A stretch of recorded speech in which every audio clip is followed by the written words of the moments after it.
Je vais donc moi commencer le propos de ce temps d'échange effectivement portant sur la formation et la carrière des agents d'animation, plutôt effectivement sur l'évolution de carrière des agents de la fonction publique qui relèvent de la filière animation. Alors l'idée c'est pas de vous faire quelque chose effectivement très théorique ou trop théorique, mais de replanter, en tout cas de reposer le cadre, le contexte dans lequel évolue un agent d'animation ou un animateur dans sa carrière d'agent public. Donc là, quand on va parler de cadre d'emploi de la filière d'animation, on est plutôt effectivement en lien avec le parcours d'un agent titulaire, fonctionnaire. Alors je pense qu'il y a certainement parmi vous beaucoup d'agents contractuels, bien évidemment, qui seront peut-être, on va dire, un peu en décalage, mais quand on est contractuel, on est de toute façon recruté par rapport à un cadre d'emploi existant de la fonction publique territoriale. Donc, pour le rappel, je pense que c'est des choses que vous savez certainement déjà toutes et tous, les cadres d'emploi qui relèvent de la filière animation, il y en a deux dans la fonction publique territoriale. En catégorie C, le cadre d'emploi des adjoints d'animation, et en catégorie B, donc c'est-à-dire une évolution en tout cas logique, c'est de basculer ensuite sur le cadre d'emploi des animateurs, avec effectivement une répartition de ces cadres d'emploi avec plusieurs grades à l'intérieur des cadres d'emploi. Je ne vais pas aller trop loin, vous n'êtes pas des professionnels des ressources humaines, mais effectivement, c'est surtout de pouvoir vous exposer un peu comment on évolue dans les cadres d'emploi de la fonction publique territoriale en lien avec l'animation. Donc, sur le premier grade, le cadre d'emploi des adjoints d'animation. Donc, chaque cadre d'emploi est régi par un décret, bien évidemment. Donc effectivement, pour les adjoints d'animation, ce sera le décret 2006-1693 et qui prévoit finalement le déroulé de la carrière d'un adjoint d'animation avec un changement de grade au fil de l'évolution soit de son parcours par le biais de concours ou d'examens professionnels ou par ce qu'on appelle le choix, donc c'est-à-dire à l'ancienneté. Donc il y a un premier grade à l'intérieur de ce cadre d'emploi, ce sont les adjoints territoriaux d'animation, où l'on peut être recruté sans concours en tant qu'agent titulaire. Le second grade sera le grade d'adjoint territorial d'animation principale de deuxième classe, où là, il y a deux possibilités effectivement d'accès, soit par la voie du concours, donc je reviendrai sur les différentes conditions d'accès des concours par la suite, soit effectivement par la voie de l'examen d'avancement de grade, c'est-à-dire qu'un adjoint territorial d'animation qui est titulaire, qui répond à des conditions d'ancienneté et d'échelon, va pouvoir, après un examen professionnel, monter en grade sur adjoint territorial d'animation principale de deuxième classe, ou alors encore, on peut aussi évoluer à l'ancienneté, mais la durée est plus longue. Enfin, le troisième grade de ce cadre d'emploi, ce sont les adjoints territoriaux d'animation principaux de première classe. Et donc, ce grade est ouvert aux adjoints d'animation de deuxième classe qui vont évoluer suite à une ancienneté. Donc là, c'est ce qu'on appelle de l'avancement au choix. Est-ce que ce format-là, vous aviez déjà connaissance du contexte dans lequel évolue un adjoint d'animation? Oui? Ou est-ce que certains, où il y a déjà peut-être des questions ou questionnements par rapport à ce que je viens d'aborder? Donc, excusez-moi, sur le cadre d'emploi des animateurs. Donc, à peu près la même configuration, sauf que là, on est bien évidemment sur la catégorie B. 3 grades à l'intérieur du cadre d'emploi, effectivement, les animateurs territoriaux. Le décret de référence, c'est le décret 2011-558 du 20 mai 2011, qui va prévoir ces différents grades. Une possibilité d'accès sur le premier grade, qui sera animateur territorial, soit par concours, soit par promotion interne. Donc là, la promotion interne, elle n'est pas avec examen professionnel, elle est en promotion interne, on va dire, à l'ancienneté, qui va passer effectivement selon des contextes un petit peu différents de l'examen. Le second grade, animateur principal de deuxième classe. Là, il y aura une possibilité d'accès soit par la voie du concours, soit par la promotion interne avec examen professionnel. Troisième grade, animateur principal de première classe, où là, effectivement, ça sera une possibilité d'évolution à l'ancienneté. Vous aviez connaissance aussi à peu près de ce format-là? D'accord. Donc là, on est bien sur les deux cadres d'emploi principaux de la filière animation. donc limité à la catégorie C et à la catégorie B. Je ne parle pas volontairement de la catégorie A, puisque la seule possibilité en catégorie A, c'est d'être attaché territorial et de relever de la spécialité animation. Il n'y a pas un cadre d'emploi de catégorie A dans la filière animation, dans la fonction publique territoriale.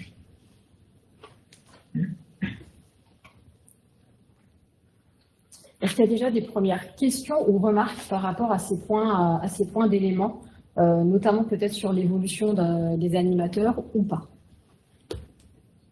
C'est bon pour vous? Alors, je vous ai dit, l'idée, c'était de faire quelque chose d'assez concis. Tous les éléments sont inscrits dans les documents. Et effectivement, par rapport à des questions aussi sur de l'évolution de carrière, moi, je vous invite toujours à aller, en tout cas, quand vous avez un service RH à votre disposition, à vous présenter auprès du service RH qui est en mesure de vous accompagner par rapport à un souhait d'évolution de carrière. S'il vous plaît. Oui. La promotion interne, on voit qu'il n'y a pas besoin de concours. Et comment ça se passe exactement pour, quels sont les prérequis, qu'est-ce qu'il faut justifier? Alors, la promotion interne va être ouverte déjà à un fonctionnaire, on est bien d'accord, typiquement. Il faudra après répondre à des conditions d'ancienneté. Alors, je ne vous ai pas encore présenté notre collègue qui est responsable du pôle statut carrière au sein du CDG 10, qui nous a rejoint en début de réunion et qui sera amené à répondre à ces questions-là. Alors après, je ne peux pas vous donner exactement toutes les conditions d'ancienneté, mais il faudra avoir une condition d'ancienneté dans un cadre d'emploi spécifique, bénéficier donc d'une ancienneté en tant que fonctionnaire et effectivement justifier d'un certain échelon dans un grade déterminé. Et effectivement, après, la promotion interne, il y a aussi beaucoup d'autres points qui viennent en parallèle, c'est-à-dire qu'il faudra avoir répondu à vos exigences en termes de formation tout au long de votre carrière, puisque ça, c'est pris en considération. Il faudra qu'il y ait ce qu'on appelle des lignes directrices de gestion qui aient été posées par la collectivité, puisque c'est un prérequis pour qu'il y ait de la promotion interne qui se passe en collectivité. Donc, au-delà de votre situation personnelle, il y a aussi des critères qui vont être plus, on va dire, généraux par rapport à cette évolution en promotion interne. Mais typiquement, ce qu'il faut retenir, c'est effectivement avoir satisfait ses obligations, en tout cas de formation tout au long de votre carrière, avoir atteint un certain échelon dans votre grade et justifier d'une ancienneté requise. Donc ça, ce sont des points après. Effectivement, la problématique de la promotion interne, c'est qu'on n'est pas forcément seul à vouloir accéder à cette promotion interne. C'est quoi la différence entre être en C et être en B? Alors, la différence... le salaire, parce qu'en termes d'encadrement d'équipe, par exemple. Alors, la différence entre, effectivement, être en catégorie C ou en catégorie B va effectivement relever des missions qui sont prévues par le cadre d'emploi, puisque je vous expliquais, il y a un décret donc, de 2006 pour l'adjoint à l'animation, il y a un décret de 2011 pour le cadre d'emploi des animateurs. Les fonctions qui sont indiquées dans ces décrets sont différentes selon que l'on est sur le cadre d'emploi des adjoints à l'animation ou sur celui des animateurs. Donc là, effectivement, il y a une différence en termes des fonctions que l'on peut être en mesure de demander à quelqu'un qui relève du cadre d'emploi des adjoints à l'animation comparé à un animateur. Et l'encadrement d'équipe? Alors, l'encadrement d'équipe, alors peut-être que je peux te laisser... Oui, je te laisse la parole sur l'encadrement d'équipe. Alors moi, je vais intervenir plus sur le diplôme que sur le statut. Mais pour encadrer une équipe, il faut avoir un diplôme, comme vous le savez, qui permet de diriger un accueil collectif de mineurs. Après, c'est en fonction du statut. Normalement, on est sur du B. On est sur de l'encadrement d'équipe, puisqu'on a un niveau de responsabilité qui va au-delà de l'encadrement de mineurs. Je vous ai fait une demande pour passer en B. Parce que je pense que je peux rester dans la salle qui manage une équipe et qui est en C. Qui est en C, du coup. Donc c'est pas normal.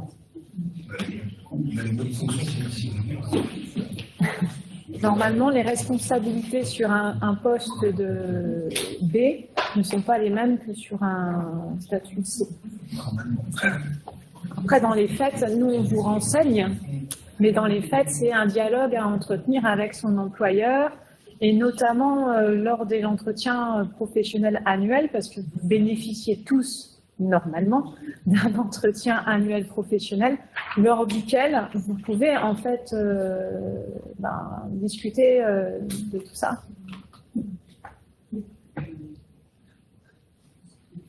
Tu voulais intervenir, Aurélien? Non, parce qu'on peut aussi. Pardon, je vais faire sinon sinon, vous pouvez. Ça dépend si vous êtes sur un grade d'avancement ou pas. En fait, vous avez, comme l'a dit Karen, vous avez deux choses dans la fonction publique. Vous avez votre filière et vous avez votre catégorie. Filière, hein, il y en a un certain nombre, vous êtes sur la filière animation. En catégorie, il y a B ou C. Il n'y a pas A. Voilà, pas A. Il veut dire que filière plus votre catégorie vous donne votre cadre d'emploi. Soit des animateurs, soit des adjoints d'animation. À l'intérieur de ces cadres d'emploi, vous avez différents grades. Et le décret qu'évoque Karen, c'est que le décret vous dit, si vous avez tel grade, vous pouvez faire telle fonction, telle fonction, telle fonction. Notamment si vous êtes C, mais sur un grade d'avancement, c'est-à-dire adjoint principal, vous pouvez avoir certaines fonctions d'encadrement et qui sont prévues dans les décrets. La difficulté qu'on a parfois, c'est que moi, si vous me dites, je suis adjoint principal de deuxième classe, est-ce que je peux encadrer? Je vous dis statutairement oui. Mais la difficulté de le partenariat, c'est par rapport au code social et l'action et des familles, il y a certains diplômes qui sont nécessaires à certains types d'encadrement. Du coup, on a toujours une double lecture, d'une part le statut, d'autre part les obligations de diplôme par rapport à vos fonctions d'encadrement. On n'encadre pas de la même façon du périscolaire, je suis désolé si ce n'est pas les bons termes, qu'un accueil de loisirs. Pourtant, ça relève du même grade, et pas avec le même niveau de diplôme.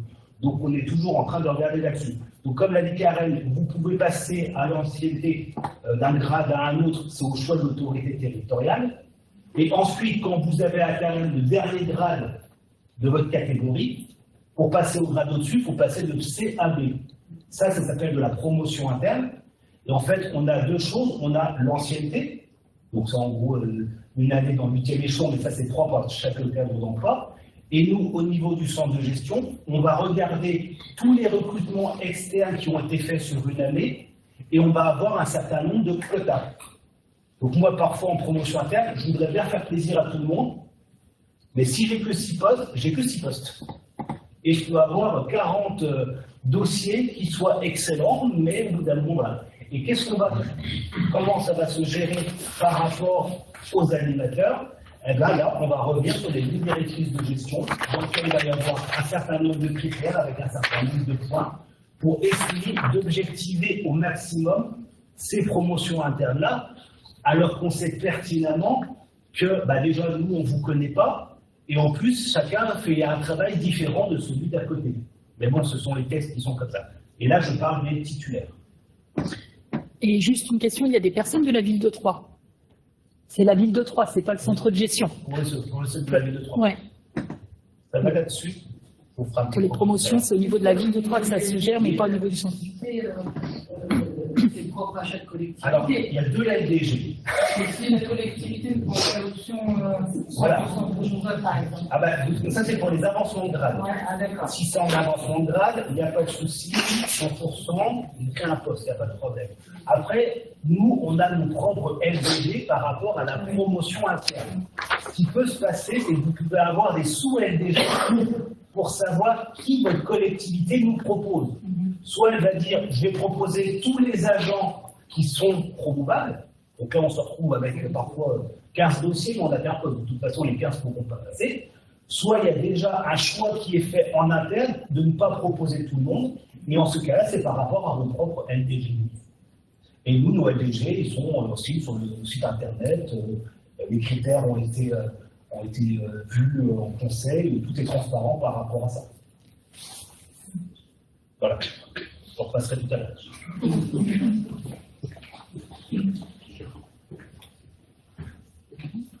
Merci Aurélien. Donc effectivement, maintenant, une rapide présentation des concours et des examens de la filière animation, puisqu'on a effectivement indiqué qu'il y avait une possibilité d'évolution, ce qu'on appelle au choix, à l'ancienneté, mais bien évidemment, parfois on n'a pas forcément envie d'attendre, ou on nous propose une perspective d'évolution de nos missions, et effectivement, ça passe peut-être par le fait de changer de cadre d'emploi. Donc, pour rappel, au niveau déjà de la catégorie C, donc, premier point de rappel, adjoint d'animation, c'est une possibilité de recrutement direct. C'est-à-dire sur le premier grade du cadre d'emploi des adjoints territoriaux d'animation, on peut être recruté en tant que fonctionnaire titulaire sans avoir à passer un concours. Il faudra bien évidemment, en principe, répondre à des conditions de diplôme. C'est un peu ce qu'on expliquait avec Anne tout à l'heure. C'est qu'on ne peut pas intervenir en accueil collectif de mineurs ou autre si on ne justifie pas d'un minimum de diplôme, avec effectivement un point de vigilance sur le fait que, par exemple, un BAFA ou un BAFD, qui sont nécessaires, par exemple, pour faire du centre de loisirs ou en tout cas sur de... C'est le minimum en fait pour pouvoir, généralement les BAFA, BAFD, c'est des diplômes de l'animation volontaire qui ne permettent pas de diriger ou d'animer de manière permanente. Voilà. Les textes voilà, sont tolérants par rapport à ça, mais vous savez qu'il y a certaines règles, notamment par rapport à l'accueil d'enfants, enfin sur un ACM de plus de 80 mineurs qui ouvre plus de 80 jours, le BAFD n'est plus suffisant pour pouvoir diriger. Donc, voilà. Et la petite parenthèse, c'est que le BAFA ou le BAFD ne sont pas reconnus comme des diplômes lorsqu'ils fait passer un concours de la fonction publique territoriale. Donc ça, c'était le premier point de rappel. Donc sur la catégorie C, donc, en termes de concours, nous avons un concours d'adjoint d'animation principale de 2e classe qui sera accessible par la voie du concours avec 3 voies de concours qui sont ouvertes, je reviendrai dessus juste après. Une possibilité aussi d'examen d'avancement de grade, puisqu'il y a un premier grade d'adjoint d'animation, donc c'est-à-dire qu'on peut évoluer sur le grade d'adjoint d'animation principal de 2e classe, soit par le biais d'un examen d'avancement de grade, soit effectivement par la possibilité d'un concours. Il n'y a pas d'examen de promotion interne sur le 3e grade d'adjoint d'animation principal de 1re classe. En catégorie B, donc là, on distingue effectivement plusieurs concours et examens professionnels en fonction du grade sur lequel vous souhaitez vous orienter. Donc, il existe le concours d'animateur, donc le premier grade du cadre d'emploi. Il existe également un concours d'animateur principal de 2e classe. On retrouvera 2 examens d'avancement de grade sur le grade d'animateur principal de 2e classe. Donc, c'est le 2e grade du cadre d'emploi de la catégorie B. Et un examen d'avancement de grade aussi sur l'animateur principal de 1re classe, donc le 3e grade. Et il existe aussi un examen de promotion interne, donc, qui permet d'accéder à animateur principal de 2e classe. Donc là, comme on parle de promotion interne, c'est-à-dire qu'on est sur un cadre d'emploi de la filière catégorie C, donc en tant qu'adjoint d'animation principale 1re ou 2e classe, et on s'oriente pour passer sur la catégorie B. Est-ce que ça, à peu près, vous le visualisiez bien, des questions, des remarques par rapport à ces éléments-là? Alors, je vais maintenant passer un petit peu plus en revue les conditions d'accès en vous exposant effectivement les voies de concours différentes selon le grade. Donc, pour accéder à adjoint d'animation principale de 2e classe, pour le concours externe, il faut justifier d'un titre au diplôme dit de niveau 3. Alors, c'est anciennement niveau 5, puisqu'il y a eu une évolution ces dernières années sur les niveaux, au niveau de la numérotation. Donc, le diplôme, il doit relever d'un des domaines qui correspond aux missions confiées aux membres du cadre d'emploi. Donc, vous voyez, là, on fait le relais avec le décret dont je vous ai parlé tout à l'heure, qui va mentionner les missions du cadre d'emploi. Donc, c'est-à-dire qu'il va falloir effectivement justifier d'un diplôme qui relève globalement de l'animation. Alors, un référentiel qui est assez intéressant pour se repérer par rapport au diplôme de l'animation, c'est un arrêté du 9 février 2007 qui recense effectivement les diplômes qui permettent d'exercer dans les accueils collectifs de mineurs et autres. Et effectivement, sachez que tous les diplômes qui sont inscrits dans cet arrêté-là, généralement, sont acceptés de droit par les organisateurs de concours. Donc, à titre d'exemple, un BAPAT, donc un brevet d'animateur professionnel, alors d'animateur technicien, j'ai toujours un peu du mal, ou encore un CAP de petite enfance pourra être accepté pour passer le concours d'adjoint d'animation principal de 2e classe. Le concours interne, donc c'est-à-dire qu'il faut déjà être agent d'un service public, donc agent public, là que je sois ou contractuel ou titulaire. C'est une notion assez élargie de la notion d'agent public. Il faut justifier au 1er janvier de l'année du concours d'une année de service public effectif. Donc là, c'est une condition d'ancienneté. Et il y a enfin un troisième concours, donc c'est-à-dire la troisième voie du concours. Ici, on va exiger effectivement au candidat qu'il puisse justifier pendant au moins 4 ans, soit d'une activité privée, quelle qu'en soit la nature. Donc là, je parle bien d'une activité privée. Donc si vous venez avec un contrat d'agent public, on ne le comptabilisera pas au titre de la troisième voie, puisqu'il faut effectivement justifier d'un contrat de droit privé, en tout cas. Soit effectivement justifier d'un mandat de membre d'une assemblée ou d'une collectivité territoriale, ou alors justifier d'une ou plusieurs activités en qualité de responsable d'une association, y compris bénévole. Donc la notion de responsable d'association, on est souvent effectivement sur le fait de faire partie du bureau d'une association, la présidence, le trésorier ou autre. Donc ça, c'est ce qui permet d'accéder à la troisième voie d'un concours. L'idée de ce type de voie de concours, c'est d'ouvrir aussi le champ des possibles sur l'accès à la fonction publique territoriale, on va dire aux personnes qui avaient peut-être un parcours en dehors de la sphère publique. Donc voilà, des remarques ou des questions sur ces conditions d'accès? C'est clair pour vous? Oui? Une question concernant la quatrième voie d'accès. Alors, l'examen, je vais justement vous en parler après. Là, je suis sur le concours pour l'instant, parce que je visualise déjà peut-être l'ensemble des conditions d'accès au grade. Donc là, j'étais sur le concours. Donc, est-ce qu'il y a déjà des remarques sur le concours? Non. Alors, l'examen d'avancement de grade, effectivement, il va être ouvert aux agents d'annulation qui sont titulaires, donc fonctionnaires, qui vont avoir atteint le 4e échelon de leur grade et qui vont compter 3 ans de service effectif dans le grade. Donc ça, c'est effectivement la condition d'accès. Vous vouliez rajouter peut-être une question complémentaire? Je voulais savoir c'était quoi la différence entre le concours interne spécial. Est-ce que c'est la même chose ou pas? Alors, concours interne spécial, vous ne l'aurez pas sur le cadre d'emploi des agents d'animation. Concours interne spécial, il existe pour animateurs et c'est le concours interne spécial qui concerne les ATSEM pour accéder à animateur. Donc l'interne spécial, il n'existe pas pour l'accès au grade d'adjoint d'animation principal de 2e classe. Une autre question? Non, alors peut-être, Karen, tu me permets, peut-être donner un exemple entre le concours et les examens, c'est pas les mêmes épreuves. Alors si c'est une question aussi. On aura des épreuves effectivement distinctes entre concours et examen, sachant que le concours d'adjoint d'animation, en fonction de la voie de concours que vous avez choisie, vous aurez 1 ou 2 épreuves écrites d'admissibilité. Donc à chaque fois, on va dire un QCM qui va porter sur l'exercice des missions. Et il peut y avoir en complément une épreuve, on va dire, alors c'est pas vraiment un rapport, mais c'est effectivement une espèce de résolution d'un cas pratique qui peut porter notamment pour le concours interne qui vient en complément. Si vous êtes déclaré admissible par le jury, c'est-à-dire que vous avez eu un certain nombre de points au niveau de vos notations en fonction des coefficients qui sont affectés et du nombre de postes qui sont ouverts au concours. C'est la grosse différence entre un concours et un examen professionnel. C'est que pour le concours, il y a un certain nombre de postes qui sont ouverts. Ce n'est pas le cas d'un examen professionnel. Donc en fonction de tout ça, le jury vous déclare admissible et vous aurez ensuite une phase d'admission avec une épreuve orale pour le concours d'adjoint à l'annulation principale de 2e classe. La différence avec l'examen, c'est que là, vous avez une épreuve écrite qui est dite à caractère professionnel, qui va durer 1h30 et qui porte finalement sur la compréhension d'un document en lien avec les fonctions de l'animation en particulier.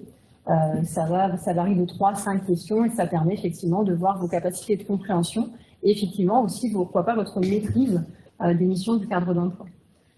Vous allez ensuite avoir une phase où le jury se prononce et valide vos résultats. Si vous avez une note au moins supérieure ou égale à 5 sur 20, les candidats de l'examen sont déclarés, sont autorisés à se présenter à l'épreuve orale. Et il y a enfin une épreuve orale d'admission. Et le jury se prononce à la fin, donc sous couvert d'anonymat, pour déterminer qui sont les candidats admis à cet examen d'avancement de grade.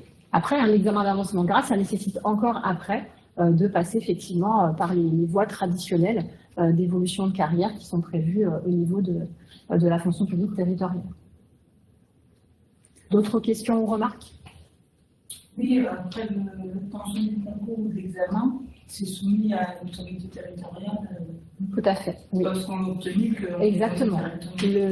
L'autorité territoriale n'est pas tenue de vous nommer suite à une réussite à concours ou examen. Et je me permets de le dire là, je ne l'avais pas mis dans la présentation que je vais vous faire sur la formation. Sachez que le CNFPT peut vous accompagner en prépa concours sur les dispositifs de préparation concours et notamment donc revoir avec votre collectivité. Il y a des campagnes de recensement des besoins des préparations concours et le recensement est en cours et ça s'arrête au 1er mars. Donc si vous avez des envies de suivre de la préparation concours, rapprochez-vous de votre service formation, on pourra regarder tout à l'heure, mais pour vous préinscrire en prépa concours. Mais s'inscrire à une prépa concours, ce n'est pas s'inscrire au concours. C'est deux choses différentes. Mais le CNFPT, je crois que certains d'entre vous ont déjà fait, peut vous accompagner sur de la prépa concours.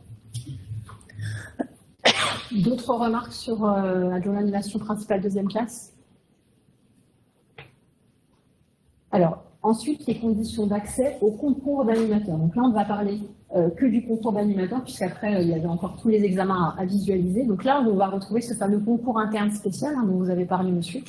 Donc en tout cas, on va déjà commencer par le concours externe. Là, il va falloir, pour s'inscrire au concours externe, justifier d'un titre diplôme de niveau 4, donc équivalent bac, qui va effectivement correspondre aux missions qui sont confiées aux membres du cadre d'emploi des animateurs territoriaux.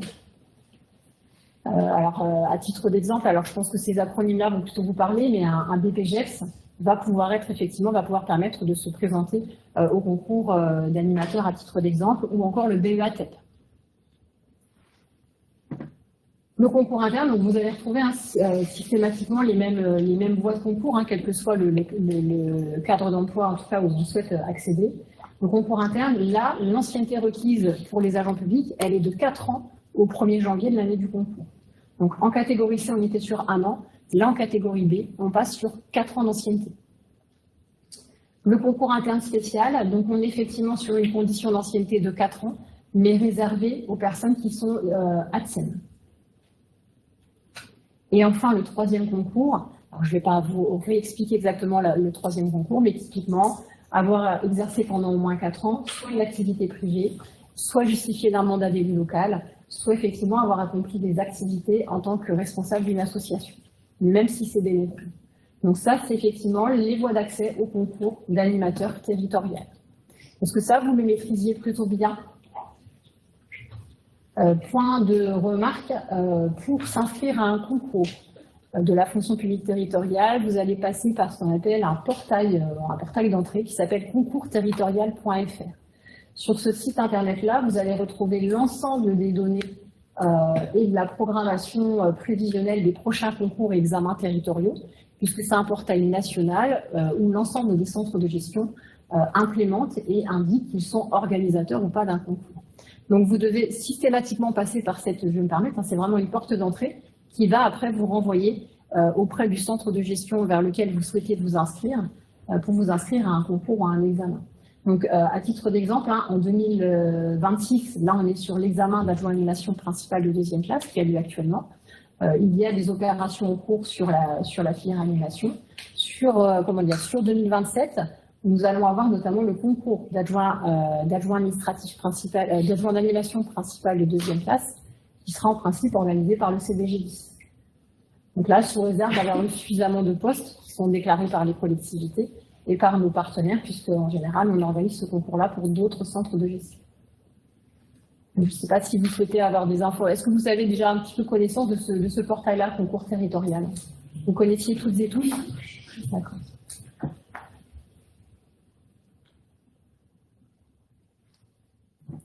Le concours d'animateur principal de deuxième classe. Là encore, des voies, en tout cas des conditions d'accès qui vont être un peu différentes, même du concours d'animateur. Donc là, le diplôme exigé quand on souhaite le passer en concours externe ou qu'on n'a pas l'ancienneté requise pour l'interne, c'est de justifier d'un titre au diplôme professionnel de niveau 5, qui va là encore correspondre aux missions qui sont confiées aux membres du cadre d'emploi. Donc là, vous voyez bien, il y a toujours effectivement une correspondance entre le diplôme que vous avez et effectivement les missions que vous souhaitez, enfin en tout cas auxquelles donne accès le concours. Donc là, un titre diplôme de niveau 5, donc ça va être du bac plus 2 pour ces conditions de diplôme-là. Sur le concours interne, là également, 4 ans de service public effectif au 1er janvier de l'année du concours. Donc là, je dis bien au 1er janvier. Donc effectivement, c'est toujours un point de vigilance parce que si j'ai été recrutée au 1er mars, malheureusement, il vous manquera potentiellement 3 mois pour passer en tout cas la session en cours si vous étiez un peu juste au niveau de l'ancienneté. Et le fameux troisième concours, avec la justification pendant 4 ans, soit du privé, soit d'un mandat, ou soit en qualité de responsable d'association. Est-ce que c'est bon? Des remarques? Donc, à titre d'exemple, un diplôme qui sera reconnu, en tout cas, qui sera accepté pour le concours externe, c'est le DGEPS, donc le diplôme d'État de la jeunesse, de l'éducation populaire et du sport. Pour vous donner un ordre d'idée. Alors, je parle du concours externe. Après, si vous avez, vous, un parcours en tant qu'agent public, effectivement, la voie du concours interne peut peut-être correspondre davantage. D'autant qu'il y a des différences au niveau des épreuves, puisque si je ne dis pas de bêtises, alors l'animateur, c'est le centre de gestion de la Côte d'Or qui organise ce concours-là sur le périmètre de l'interrégion Est. Donc, c'est-à-dire qu'il va regrouper la région Grand Est et la région Bourgogne-Franche-Comté. Donc, c'est la Côte d'Or qui se positionne en général sur animateur et animateur principal de deuxième classe. Donc, tu disais que les épreuves sont différentes. Oui, tout à fait. Donc, alors là, on est plus, en tout cas, de la catégorie B. On va changer un peu de typologie d'épreuves, plutôt effectivement des notes sur dossier, donc des épreuves qui vont durer là 3 heures. Donc, c'est vrai que c'est tout l'intérêt, quand on n'a pas forcément appris à faire ce type d'exercice dans le cadre de votre parcours scolaire, d'envisager une prépa concours, puisque la méthodologie qui est abordée, ne serait-ce que pour s'imprégner vous avez des documents entre 25 et 30 pages qui vous sont remis et vous devez en créer une note à destination de votre autorité, en tout cas du commanditaire de la note. C'est effectivement intéressant parfois de pouvoir accéder à une prépa concours pour en tout cas gagner en méthodologie. Puisqu'en général, sur l'émission, vous avez bien évidemment les connaissances et les capacités requises, mais la méthodologie, c'est quelque chose qui n'est pas forcément, en tout cas qu'on ne maîtrise pas tous. Et l'intérêt effectivement des prépas concours qui sont proposés par le CNFPT, c'est de vous acculturer à ce qu'on attend sur ce type d'épreuves-là, qui sont encore très peut-être académiques, je vais me permettre le mot. Et puis vous avez des épreuves blanches, des concours blancs, et qui vous mettent en situation, et ça permet pas d'y être le jour J devant, c'est de s'exercer aussi par rapport à ça. Des remarques ou questions sur les conditions d'accès au concours des cadres d'emploi d'animateurs et animateurs principaux? Juste du coup, en fonction des voies d'accès, les épreuves sont toutes différentes en fait. Pas forcément toutes différentes, non. Ça va dépendre. Alors après, en fonction, parfois oui, mais parfois il y a quand même la note, vous la retrouverez systématiquement, quelle que soit la voie de concours. Souvent, quand on passe un concours externe, on a une épreuve supplémentaire qui va permettre justement aussi de vérifier les connaissances du candidat en lien avec l'émission du cadre d'emploi. Donc ça va varier avec effectivement des questions qui vont porter sur le domaine de l'animation ou autre. Donc typiquement, sur le concours externe, vous aurez à la fois la note et effectivement ces épreuves de questions qui vont porter sur l'émission du cadre d'emploi, en tout cas sur une problématique liée, et parfois à partir d'un dossier, sur une problématique en lien avec l'animation. Tout le détail des épreuves que vous pouvez trouver, vous le trouverez sur concoursterritorial.fr. Quand vous allez sur ce site-là, ça vous expose, ça vous rappelle les conditions d'accès des différents concours et examens professionnels. Ça vous rappelle également le détail des épreuves. Donc vous retrouvez effectivement le contenu des épreuves. Et ce qui est très intéressant maintenant, c'est qu'il y a sont mis en ligne ce qu'on appelle les cadrages des épreuves. Donc vous retrouvez finalement les attentes sur ces épreuves avec le détail des éléments qui sont requis, la durée des épreuves, le contenu. Et parfois, vous allez même trouver à l'intérieur de ces cadrages les annales. Alors, quand on parle des annales, en fait, on va vous donner les intitulés des précédentes sessions. Ça vous permet finalement de visualiser sur quelle thématique on a été interrogé il y a 2 ans. Il faut savoir qu'un concours ou un examen professionnel, dans la majorité des cas, on est sur un rythme d'organisation tous les 2 ans. Donc, ce qui veut dire que le prochain concours, par exemple, d'adjoint d'animation principale deuxième classe, c'est en 2027. Si vous ne répondiez pas aux conditions d'accès en 2027 et que c'est ce concours-là qui vous intéresse, la prochaine session prévisionnelle, ça sera 2029. Donc, il faut être vigilant aussi sur le cycle de déroulement des concours, puisqu'effectivement, c'est assez rigide, c'est tous les 2 ans. Et puis, les préparations concours s'anticipent. C'est-à-dire qu'en ce moment, les collègues sont en train de recenser Pas le concours de cette année, tu disais qu'il y a un concours mai qui est 2027. mai 2027. Voilà.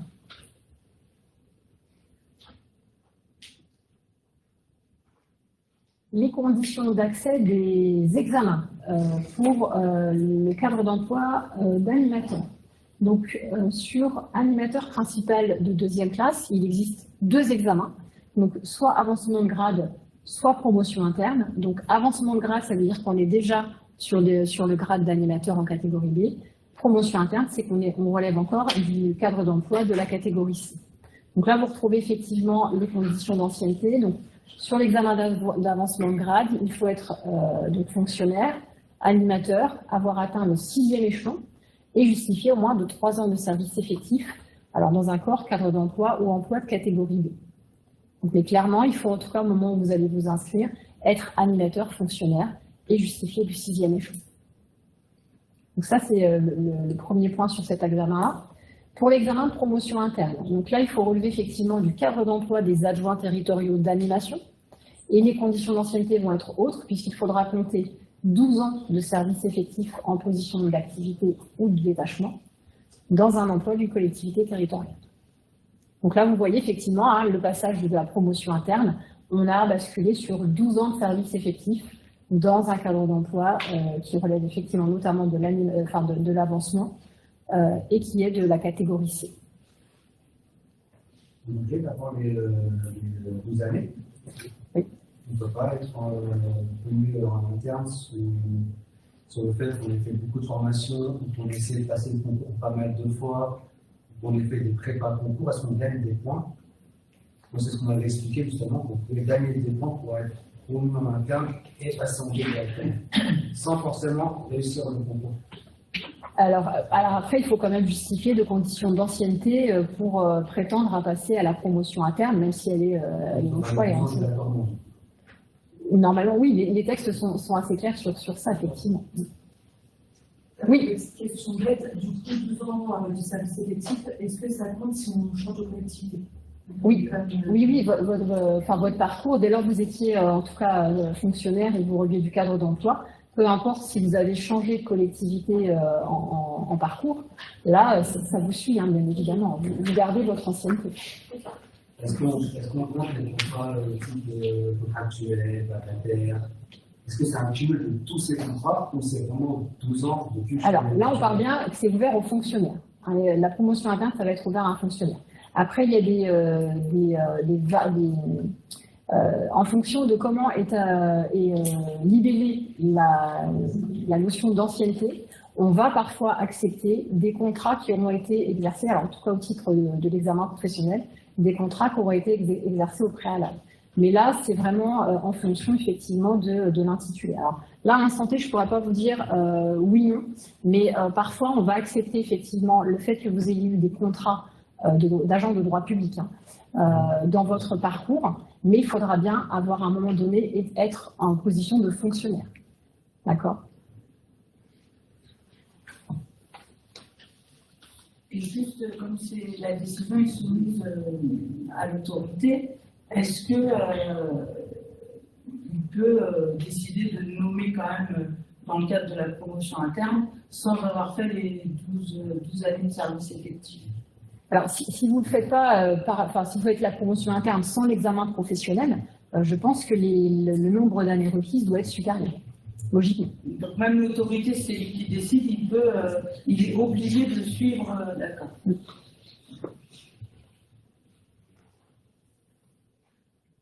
D'autres questions? Autre donc, examen, donc là cette fois-ci d'avancement de grade, pour accéder au 3e grade d'animateur principal principal de première classe. Donc là effectivement vous êtes déjà sur le grade d'animateur principal de 2e classe et vous devez justifier d'au moins 1 an d'ancienneté dans le 6e échelon, donc du grade d'animateur principal de 2e classe. Et 3 ans de service, et 3 ans de service effectif en catégorie B. Des questions, des remarques?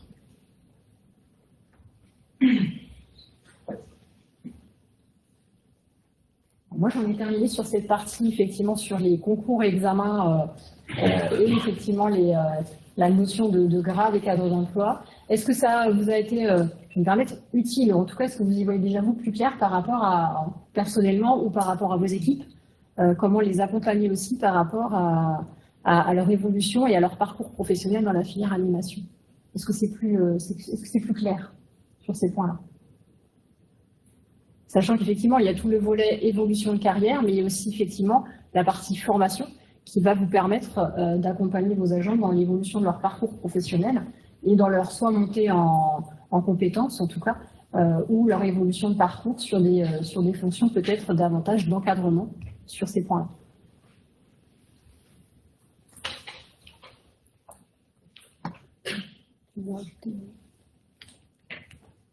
Bon, après, peut-être quand même, vous avez certainement tous une secrétaire générale des services ou un service RH qui, dès lors que vous avez une question, normalement, peut vous renseigner et vous guider ou vous accompagner.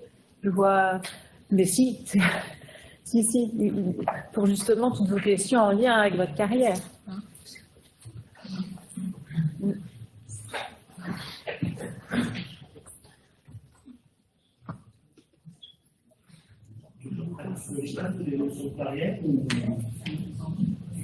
Est-ce que vous avez des questions? C'est le moment. L'évolution des avancements grave des choses, c'est clair?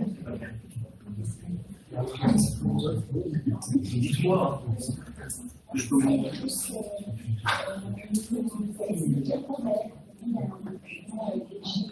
Oui. Oui. Exactement. Oui. Elle est dans l'inégalité. Donc, en tout cas, vous donnez les critères qui soient transparents, non par rapport aux promotions internes. Pendant longtemps, les promotions internes ne font pas des critères. Donc, c'était, excusez-moi, entre guillemets, mais ça, dans les juridictions, c'était très compliqué. Donc, maintenant, les affaires intervenues en disant, on va mettre en place des critères avec des points. Alors, on peut critiquer les critères, hein, il y a des jurisprudence assez récente là-dessus, mais que les critères sont les critères. Même nous, dans les gestion, on a un certain nombre de critères ou de l'ancienneté. Si vous passez concours, vous avez plus de points, etc., ça pourrait être d'autres critères. Et au moins, on a des critères qui sont transparents et vous avez tous. Après, ce qu'il faut bien avoir en tête, ça, c'est que les animateurs, mais c'est également agents publics. Donc, les avancements de choses, les avancements de grade, c'est pas propre à la filière animation. C'est pas les fonctionnaires. Je dis, si vous voulez repartir, je réexplique en 5-10 minutes, quand ça ne pose pas de souci, et en faisant le lien avec ce qu'il y a de défi. Bon, ça va? On le maîtrise? Non, mais non. J'arrive. Ah là, il est parti chercher ça.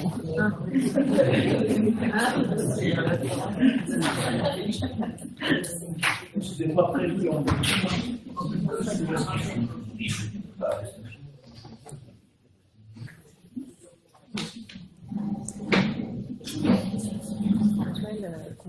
Excusez-moi, si je passe, je reprends la question d'abord, si je passe le concours 6 ou 7 fois, et je le rate, oui, 7 fois, je ne suis pas chanceux, je suis pas bon, est-ce que je peux être nommé quand même? Si vous avez des conditions d'ancienneté. Il faut avoir des conditions d'ancienneté qui sont prévues par les textes. Vous avez filière animation. C'est votre filière. Vous avez catégorie B ou catégorie C. La catégorie B, c'est le cadre d'emploi des animateurs. Catégorie C, c'est le cadre d'emploi des adjoints d'animation. Ça, je parle bien de votre cadre d'emploi. D'accord? Donc, en fait, à l'intérieur de chaque cadre d'emploi, vous avez différents grades. Grade, et cadre d'emploi avec différents grades. Donc, vous, individuellement, vous devez connaître, et c'est sur votre fiche de paye, normalement, votre cadre d'emploi et votre grade. Et ça, vous le connaissez. À l'intérieur des grades, il y a des échelons. Échelon 1, échelon 2, échelon 3, et c'est là où vous aurez les conditions d'ancienneté par rapport à votre échelon. Parce qu'il y a aussi éventuellement des gens qui viennent du milieu associatif qui ont été transférés dans le cadre du Code du travail, dans lequel il y a des reprises d'ancienneté. Donc parfois, dans le cadre de reprise d'ancienneté, vous n'arrivez pas à l'échelon 1, mais vous arrivez à l'échelon 4 ou à l'échelon 5. On peut vous reprendre jusqu'aux 3/4 de votre carrière du privé si ça revient avec le service public ou moitié dans le groupe. Ça, c'est le reclassement qu'on fait. Ou un contractuel qui est intégré. Ou un contractuel qui est intégré. Tout ça, c'est pas perdu. Votre échelon, ça permet simplement d'avoir votre indice majoré, donc votre traitement indiciaire, une partie de votre rémunération. Pour les fonctionnaires, l'avancement d'échelon, je vais mettre là, il est automatique. Vous passez de l'échelon 1 à l'échelon 2. Pour les fonctionnaires, automatiquement. On ne peut pas vous le refuser, l'avancement d'échelon. Pour les contractuels, il faut que ça passe par un avenant. Donc là, il y a une négociation à avoir, puisque le droit à la carrière, il s'applique uniquement sur les fonctionnaires et pas sur les contractuels. Arrivé à un certain échelon, grade par grade, vous pouvez passer au grade supérieur. Et c'est ce que vous a donné Karen, quand elle vous disait avoir atteint le 6e échelon, ou alors 3 ans dans le 5e échelon, etc. Donc individuellement, vous devriez savoir, et là rapprochez-vous de votre DRH si vous ne savez pas, et puis nous aussi on le fait au niveau statut carrière, c'est de dire à quel moment vous pourrez avoir un avancement de grade. Et donc vous pouvez passer d'un grade à un autre. Par contre, ne faites pas dire ce que je n'ai pas dit, c'est pas de droit. C'est en fonction de la collectivité. Pourquoi? Parce qu'à chaque grade, les missions sont différentes. Et sont fixées par décret. Donc parfois, une collectivité peut très bien dire « j'ai pas besoin d'avoir un agent au grade supérieur. J'ai besoin d'avoir d'agents de catégorie C, j'ai pas besoin d'avoir de B. » Donc c'est pas par rapport à la qualité des agents qu'il a dans son collectif, c'est par rapport aux besoins exprimés par la collectivité. Et quand vous avez atteint le dernier grade de votre catégorie, si vous voulez continuer à avancer, on vient passer à la catégorie supérieure. C'est là où on parle de promotion interne. Et quand Karen nous parlait tout à l'heure d'examen professionnel par rapport à avancement de grade, c'est souvent pour vous faire gagner du temps. C'est avoir atteint le 12e échelon ou alors le 6e échelon plus examen professionnel. Et ça obéit aux mêmes conditions. Et sur la promotion interne, là c'est ce que je disais là, c'est par rapport à des quotas. En fonction du nombre de recrutements externes et de personnes qui ont eu leur concours, ça me donne droit à l'échec départemental, sauf la ville de Troyes et le département, à un certain nombre de postes. Et là, on vient de publier pour 2026 les postes qu'on a, mais c'est la même chose pour les attachés territoriaux, les rédacteurs territoriaux. Pour toutes, voilà, on dit on a le droit à un certain nombre de postes. Parce qu'il ne faut pas oublier qu'en fonction publique, le principe, c'est le concours. La promotion interne, c'est la dérogation. Pourquoi? Parce que c'est une déclinaison de la Déclaration des droits de l'homme et du citoyen qui est dans la Constitution de 1958, dans son préambule, qui est la liberté d'accès des citoyens aux charges publiques. Donc il y a une égalité d'accès, et pour qu'il y ait une égalité d'accès, on n'a pas trouvé mieux que le concours pour l'instant. Parce que le concours, il est anonyme et c'est en fonction. Donc ce n'est pas forcément un gage de qualité professionnelle. Il y a des très bons professionnels qui ont du mal à avoir leur concours, et puis il y a des gens qui sont peut-être un peu moins bons professionnellement, puis qui sont des bêtes de concours, mais on a ça dans toutes les catégories, toutes les filières, mais au moins le concours, tout le monde est identique sur la ligne de départ. Et donc, quand vous êtes contractuel, vous pouvez avoir également la même évolution de carrière, pas plus vite, mais par voie d'avenant. Donc vous pouvez dire, moi ça fait 5 ans que je suis dans la collectivité. Si j'avais été fonctionnaire, j'aurais eu 2 échelons supplémentaires. Je peux, par voie d'avenant, avoir mes 2 échelons. Ça, c'est autre chose. Vous voyez que la carrière, elle évolue là-dessus. Mais je répète que c'est toujours en fonction des missions. Je ne sais pas si tu les as données tout à l'heure. Justement, où est-ce qu'on peut trouver des missions par rapport à Internet ou pas? C'est les 2 décrets. Non. C'est les 2 décrets que je vous ai donnés tout à l'heure. Mais attendez, je vais vous... Sinon, vous avez des fiches cadres d'emploi qui sont bien faites. Trouvez-vous ces fiches cadres d'emploi Sur le centre de gestion. Sur tous les centres de gestion de France. Je vais vous dire que j'ai Internet.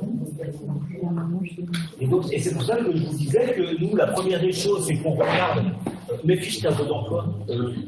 Ah, je pensais que vous vouliez son site. Non, mais putain. T'as Internet? Fiche tableau d'emploi. N'importe lequel, on va trouver. Bon, non, c'est juste. Je descends. C'est les 64, on prend le premier. Hein. On ne prend pas en traite, on prend le premier. Là, je vais dans la filière animation, donc on retrouve bien ce que l'on a dit tout à l'heure. Hop, dans animation, j'ai bien mes 2 cadres d'emploi et les adjoints territoriaux. Vous avez, alors je ne fais pas une pub pour ce centre de gestion-là, de toute façon ils sont moins bien clés. Vous avez les décrets qui sont applicables et vous avez ensuite le résumé. Et quand je dis le résumé, ça c'est l'article 1 en fait, quand vous retrouvez le décret. Les membres du présent cadre d'emploi interviennent dans le milieu périscolaire et dans les domaines de l'animation des quartiers, de la médiation sociale, du développement rural, politique de développement, etc. Les adjoints territoriaux d'animation, donc à mon premier grade, qui est là, ont vocation à être placés sous la responsabilité d'un adjoint territorial d'animation de grade supérieur. Donc là, donc vous pouvez encadrer. Simplement ce qu'on dit, et c'est le lien qu'on a avec Madame d'Orgeville, c'est que moi, si vous me posez la question, je vais juste regarder si vous respectez bien ça, mais il y a également des conditions de diplôme, par rapport au BPGEPS, etc., par rapport au type de service que vous encadrez. Donc si vous dites je suis adjoint d'animation principale, je ne vais pas vous dire qu'il vous est interdit d'encadrer. Non, vous pouvez encadrer. Mais les services, le type de service que vous pouvez encadrer, ça ne relève pas forcément de mes attributions, parce que moi, le BPGEPS, ce machin, c'est pas quelque chose que je maîtrise. Et après, vous avez les adjoints d'animation principaux de 2e et 3e classe mettent en œuvre, éventuellement sous la responsabilité d'un animateur, les activités nécessitant une compétence reconnue. Et si je vais plus bas, vous retrouvez ce que je viens de vous dire avec mes échelons qui sont là, qui vous donnent un certain nombre de points par rapport à la rémunération. Et si tu vas en bas, normalement, si je ne me trompe pas, vous avez les conditions d'ancienneté que vous a donné Karen. Et dans les échelons, vous aviez la durée aussi. Combien de temps je dois mettre pour... Si vous regardez bien là, c'est bien soit avoir atteint le 6e échelon et pas passer l'examen pro, ou alors simplement le 4e échelon, donc plutôt, mais avec examen professionnel. Mais je reste bien sur la promotion. Donc ce qui est important pour, en tout cas nous, c'est le message qu'on voulait passer, c'est vraiment essayer de faire l'exercice entre ce que vous permet votre grade par rapport au décret et les services que vous encadrez par rapport à la réglementation du Code de l'action sociale et des familles. Et après, pour avoir géré un certain nombre de questions sur les animations, il y a un certain nombre de réglementations par rapport au camp, par rapport, quand vous partez, par rapport au temps de travail, etc. Donc vous avez des dispositions qui sont très particulières. Et les difficultés qu'on a parfois, c'est ceux qui viennent du privé, notamment quand une association gérait un service d'animation et qui est repris, parce que la convention éclate, elle ne s'applique pas aux agents publics. Pourtant, aux agents privés, elle est quand même assez protectrice. Et vous, vous êtes soumis au Code général de la fonction publique. Donc vous devez, préalablement à tout, savoir déjà si vous êtes titulaire ou contractuel, parce que ce ne sera pas le même avancement de carrière, et surtout, le point de départ, vous vous situez où? Vous êtes A, vous êtes B, vous êtes C, pardon. Ensuite, je suis sur quel grade, et ensuite, je suis sur quel échelon. Et en fonction de ça, vous saurez à quel moment vous serez potentiellement avançable ou promovable. Et en fait, pour terminer, hein, c'est que l'échelon vous donne, si tu peux remonter s'il te plaît, un indice majoré qui est là, indice majoré fois la valeur du point dans la fonction publique, ça vous donne votre traitement indiciaire, c'est-à-dire votre rémunération minimum. Donc à chaque fois que vous augmentez l'échelon, vous augmentez votre traitement indiciaire. C'est une partie de votre rémunération, le chartier est dans Bruxelles. Et donc pour revenir à votre question, si effectivement, puisque l'avancement de grade comme la promotion interne n'est pas un droit, je vais déjà dans les LDG dire est-ce que je prévois d'avancer ou de pouvoir promouvoir mes agents, parce que comme je vous ai dit, je peux très bien avoir une collectivité qui dit j'ai pas besoin de B, mais au moins l'agent il le sait, il ne sera jamais promu B puisqu'il n'y aura pas de poste. Et ensuite, sous quels critères est-ce que je vais avancer tout le monde, ou est-ce que je vais en avancer 50%, et si je fais 50%, quels sont les critères objectifs qui me permettront de bien sélectionner mes agents. D'où l'importance des DG. Et une directrice de gestion, et je pense qu'on a déjà fait 2 ou 3 déjà réunions uniquement sur la méthodologie sur les DG. J'ai une question sur les contractuels. La règle pour les contractuels, c'est combien de temps? Est-ce qu'on peut les renouveler indéfiniment? C'est-à-dire renouveler. Un animateur contractuel qui travaille une année, est-ce qu'on peut refaire une deuxième année, une troisième année? Alors, vous avez différents types de contrats. Donc là, je déborde un petit peu. Alors, les accroissements temporaires et les besoins saisonniers, est-ce que c'est pour remplacer un agent qui est absent? Ou est-ce que c'est parce que vous avez cherché un fonctionnaire et vous n'en avez pas trouvé? Donc, selon le motif, vous pouvez par principe renouveler le contrat. Ça ne pose pas trop de soucis. Après, c'est juste une question d'à quel moment le CDI. Et là, j'arrive en terrain miné parce que la réglementation vient d'être censurée par le Conseil constitutionnel il y a 10 jours.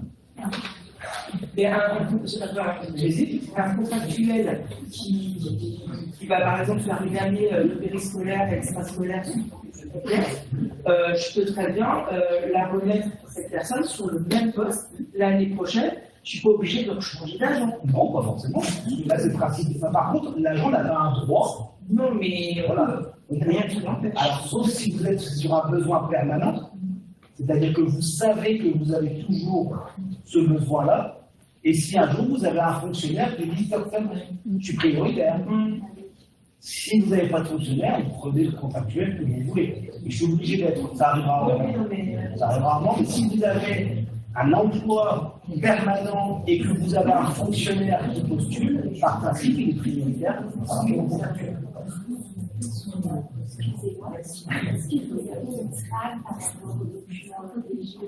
Oui, on a tout ce qu'il faut. Alors, je vous conseille de ne pas le faire tout seul, j'attends les élections. Les MDG sont de droit refaits tous les 6 ans. On s'était arrangé pour que ça corresponde au mandat. Et dès que les élections seront passées, on refera des réunions, des rendez-vous sur les LDG. Puis il y a le CNFPD qui aussi fait des formations sur les LDG. Ça va vraiment être une grosse partie d'après-élection de réfléchir aux LDG. Et je vous dis, nous, au centre de gestion, on a également dit on va revoir éventuellement tous nos critères. Parce qu'il faut mettre des critères, mais c'est pas évident quand vous ne connaissez pas vos agents. Oui, c'est pas évident de mettre des critères qui sont objectifs.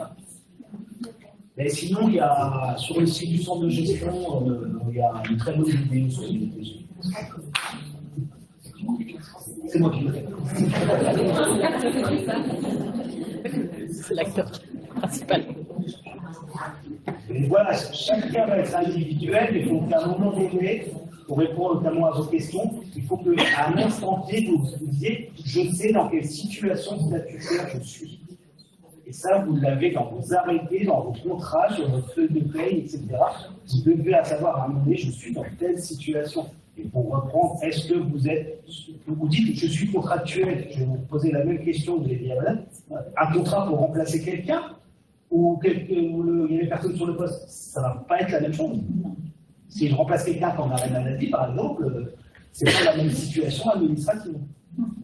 Donc voilà, pour que chacun puisse être acteur de sa carrière, il faut bien à un moment donné partir d'une base qui soit courante. Parce que tant que vous m'interrompez pas, je peux continuer. Je sais, hein, on va bien. C'est bon là-dessus?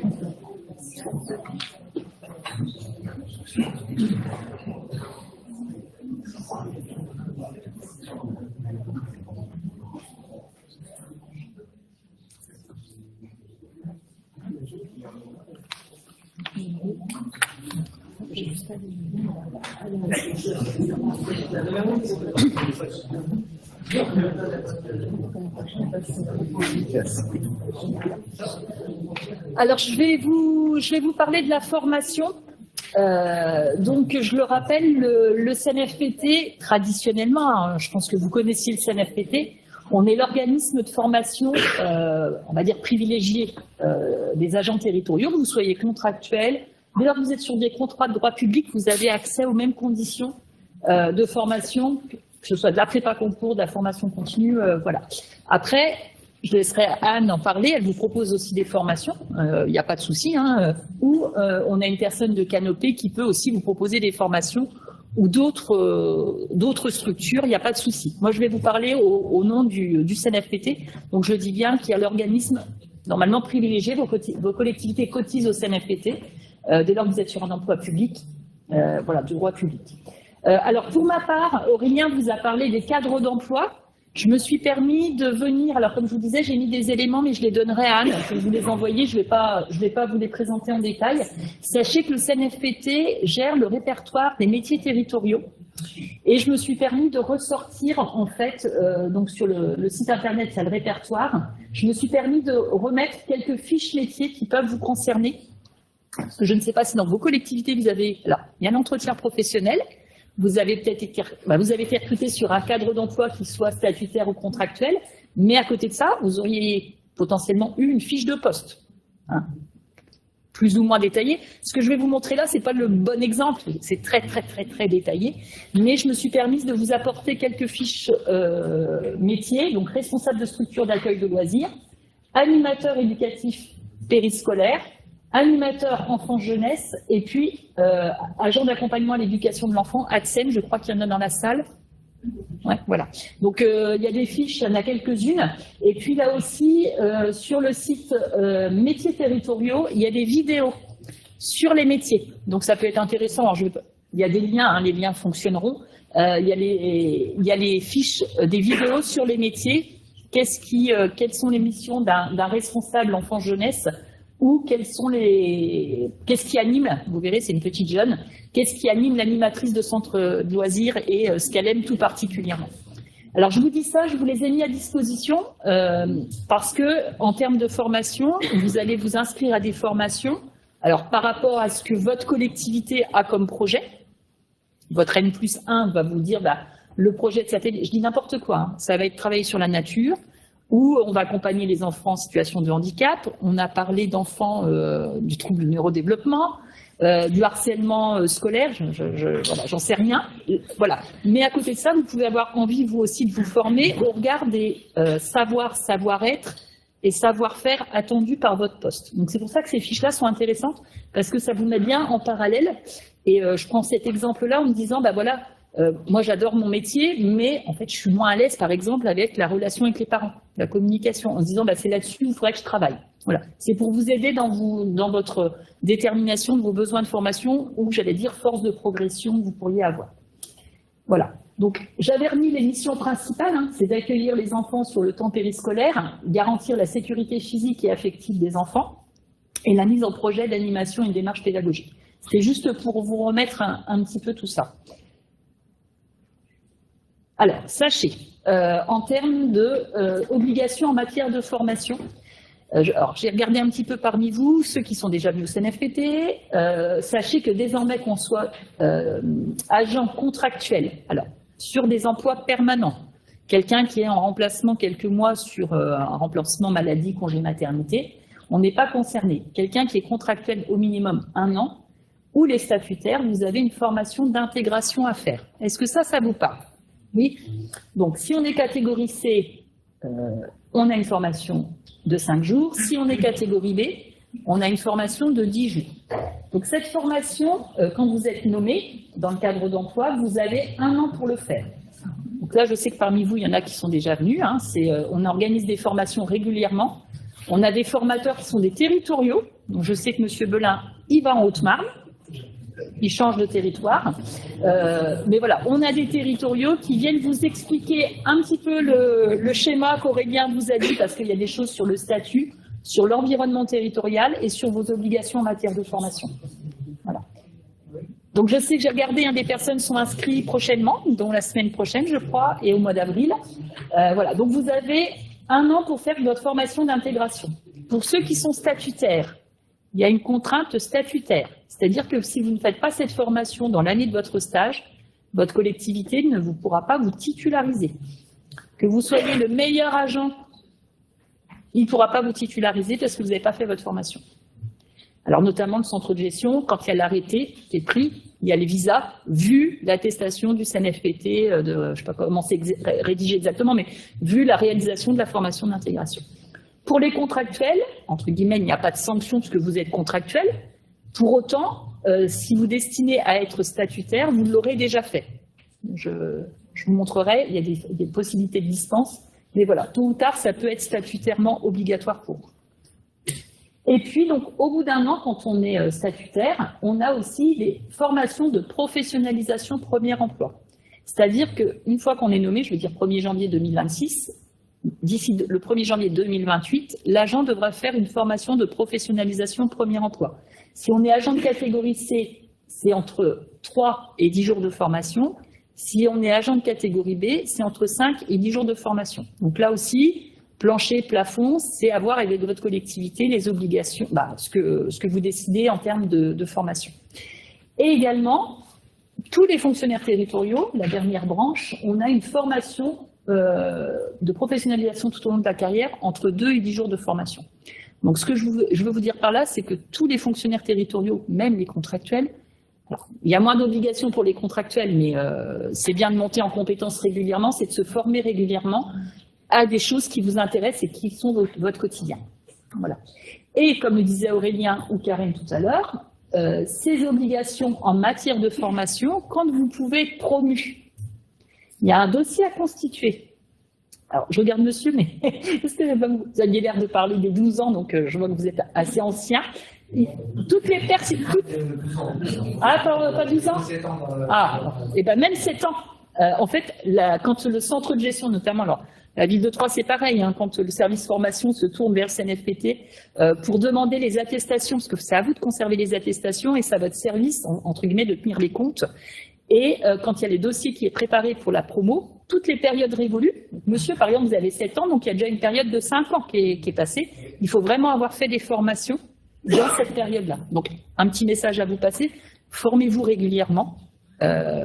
Voilà, c'est que à un moment donné, la formation. Et effectivement, il peut y avoir des lignes directrices de gestion qui mettent plus de points aux personnes qui, alors, on va dire, suivre une prépa concours ou qui se forment régulièrement, qui ont un effort de formation, ou qui vont à l'oral. Carole parlait d'admissibilité, mais malheureusement, vous n'êtes pas admis, mais vous avez été admissible.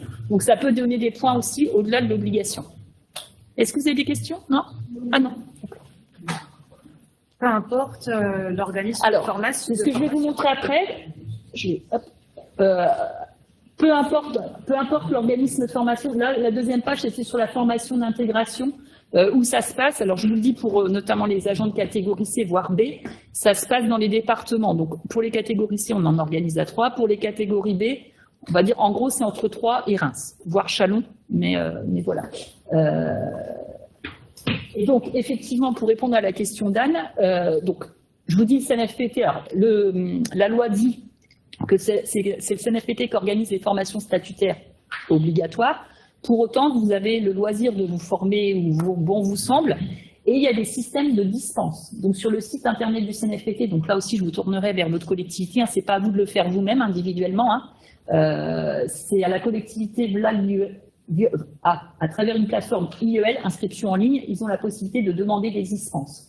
C'est-à-dire que dès lors que vous avez fait une formation ailleurs, il faut que le CNFPT, entre guillemets, mette son petit tampon, entre guillemets, en disant bah oui, ça rentre bien dans le cadre d'emploi de l'agent, et il faut une attestation et un minimum de contenu, un objectif, un contenu de formation. Voilà.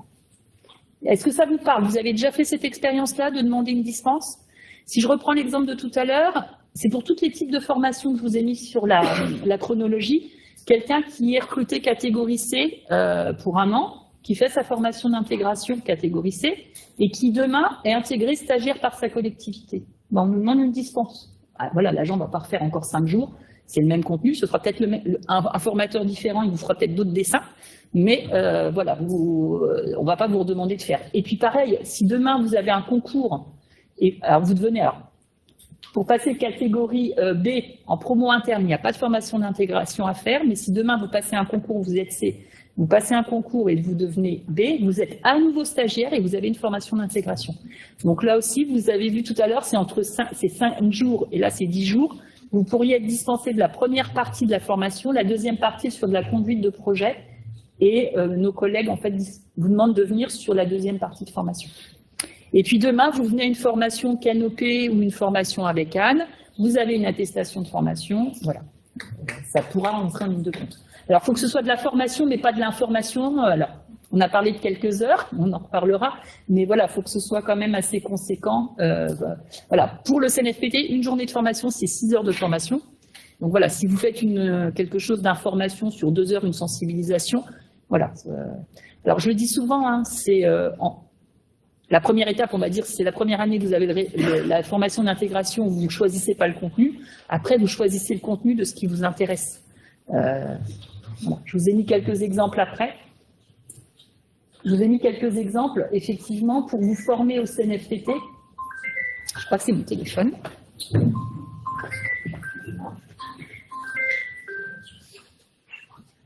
J'installe.